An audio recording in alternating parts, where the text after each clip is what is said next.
Durante alguns anos, Adolf Hitler pareceu encarnar a força de uma Alemanha que queria se erguer depois da derrota.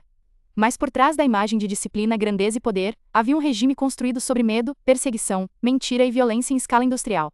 Antes de se tornar ditador, Hitler era um homem sem posição importante, marcado por frustrações pessoais, ambição política e um talento incomum para transformar ressentimento em discurso de massa. Ele surgiu num momento em que a Alemanha estava ferida pela Primeira Guerra Mundial, sufocada por crise econômica, polarização política e humilhação nacional. Hitler nasceu em 1889, na Áustria. Tentou construir uma vida em Viena, sonhou com carreira artística, fracassou e passou anos de instabilidade. Mais tarde, mudaria para Munique, onde a guerra transformaria sua visão de mundo e daria a ele um novo senso de missão. Na Primeira Guerra Mundial, serviu como mensageiro no exército alemão. O conflito lhe ofereceu disciplina, pertencimento e identidade. Quando a Alemanha foi derrotada em 1918, Hitler recebeu aquele fim não apenas como uma perda militar, mas como uma humilhação histórica. Como milhões de alemães, ele rejeitou a ideia de derrota inevitável. Em vez disso, abraçou narrativas conspiratórias e passou a culpar inimigos internos, elites políticas e minorias pela queda do país.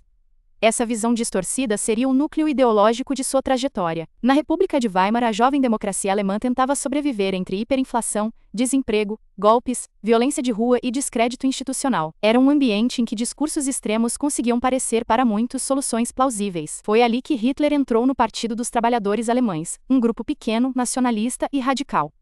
Rapidamente, destacou-se como orador. Sua fala não era apenas agressiva. Era calculada para provocar emoção, organizar raiva e oferecer uma narrativa simples. A Alemanha havia sido traída, e ele ajudaria a restaurá-la. Em pouco tempo, o grupo se transformou no Partido Nazista. Símbolos, uniformes, rituais, slogans e grandes reuniões públicas começaram a dar ao movimento um senso de identidade total. Não era apenas um partido. Era uma máquina de mobilização. Em 1923, Hitler tentou tomar o poder num golpe em Munique. O plano fracassou. Ele foi preso. À primeira vista, parecia o fim de sua carreira, mas a prisão lhe deu algo precioso: visibilidade nacional e tempo para reformular sua estratégia. Ali, escreveu parte de Mein Kampf, onde expôs sua visão de mundo: ultranacionalismo, racismo, antissemitismo, culto à força, desprezo pela democracia e obsessão por expansão territorial. Em vez de abandonar seus objetivos, Hitler decidiu que buscaria o poder por dentro do sistema. Nos anos seguintes, a economia alemã teve momentos de estabilização, e os nazistas perderam força relativa. Mas a grande virada veio com a crise de 1929. O colapso econômico mundial atingiu a Alemanha em cheio. Fábricas fecharam, o desemprego explodiu e a confiança no regime democrático desabou. Foi nesse vazio que Hitler cresceu de verdade. Ele se apresentou como o homem da restauração nacional, da ordem e da grandeza perdida. Para empresários, oferecia combate à esquerda. Para conservadores, oferecia autoridade. Para as massas empobrecidas, oferecia esperança e direção. A propaganda nazista explorava tudo com eficiência quase moderna: imagem, repetição, espetáculo, emoção e pertencimento. Joseph Goebbels transformou comunicação política em arma total. Hitler deixou de ser só um líder partidário e virou personagem central de uma narrativa nacional. Em janeiro de 1933, foi nomeado chanceler. Muitos acreditavam que seria controlado pelas elites tradicionais. Foi um erro histórico. Em poucos meses, Hitler destruiu os limites que ainda existiam. Após o incêndio do Reichstag, o regime usou o medo para suspender liberdades civis, perseguir opositores e expandir poderes de exceção. Logo depois, a Lei de Plenos Poderes desmontou a estrutura democrática da Alemanha. O Estado de Direito cedia espaço a uma ditadura. Partidos foram proibidos. Sindicatos foram esmagados. Adversários desapareceram. Campos de concentração começaram a ser usados contra opositores políticos. A violência deixou de ser apenas ferramenta paralela e passou a integrar o funcionamento do regime. Ao mesmo tempo, Hitler consolidava sua imagem de salvador nacional. Obras públicas, rearmamento e redução do desemprego davam ao regime uma aparência de eficiência. Muitos alemães enxergavam recuperação. O custo humano, moral e político dessa recuperação era empurrado para longe do campo de visão. A máquina nazista também avançava sobre cultura, educação e vida privada. Crianças eram doutrinadas. A imprensa era controlada. A arte era policiada.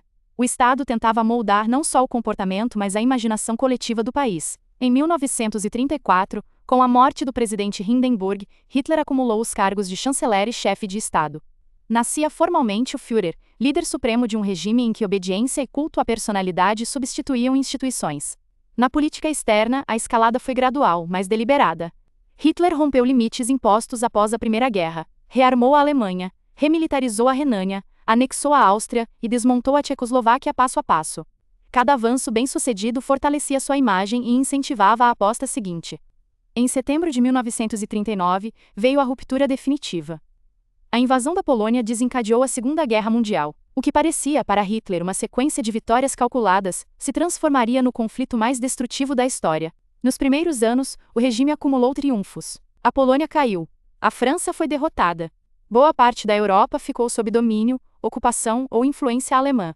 Para muitos observadores daquele momento, Hitler parecia ter conseguido o impossível.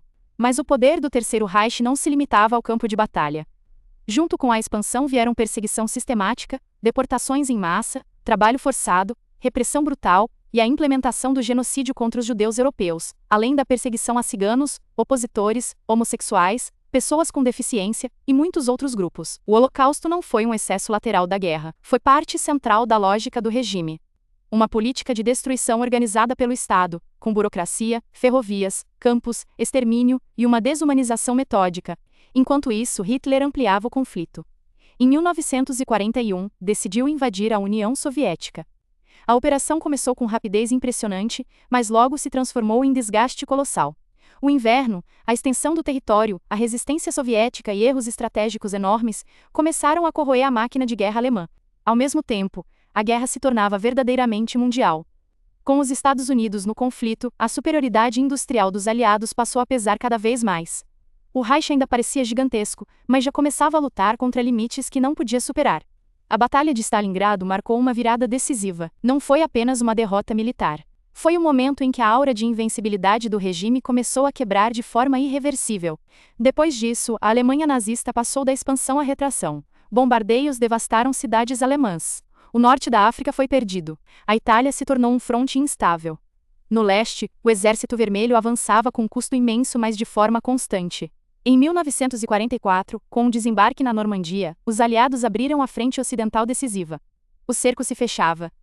Ainda assim, Hitler continuava tomando decisões cada vez mais desligadas da realidade, apostando em milagres militares que nunca viriam. Nos últimos meses, a liderança nazista já operava dentro de um mundo em colapso. Infraestrutura destruída, cidades arrasadas, milhões de mortos, exércitos em retirada e um território encolhendo a cada semana. O regime que prometera um império de 1000 anos afundava em pouco mais de uma década. Em abril de 1945, com Berlim cercada, Hitler se refugiou no bunker sob a capital. Lá, isolado, ainda distribuía ordens para exércitos que já não podiam executar o que ele exigia. A distância entre fantasia e realidade tinha se tornado total. No dia 30 de abril de 1945, Hitler se matou no bunker. Poucos dias depois, a Alemanha se rendeu. O Terceiro Reich terminava entre ruínas, fome, devastação moral e um continente traumatizado. Sua queda não apagou imediatamente o estrago. A guerra deixou dezenas de milhões de mortos. Cidades inteiras estavam destruídas. O Holocausto revelou ao mundo a escala do horror burocraticamente planejado. A Europa que emergiu depois de 1945 era outra. Contar a história de Hitler não é contar a história de um gênio político inevitável. É contar como crises profundas, instituições frágeis, propaganda eficiente, oportunismo de elites e intolerância organizada podem abrir espaço para catástrofes históricas. Regimes como o de Hitler não nascem prontos. Eles crescem quando o medo se torna linguagem política, quando a mentira vira ferramenta de massa, e quando a violência passa a parecer aceitável em nome de uma promessa de ordem.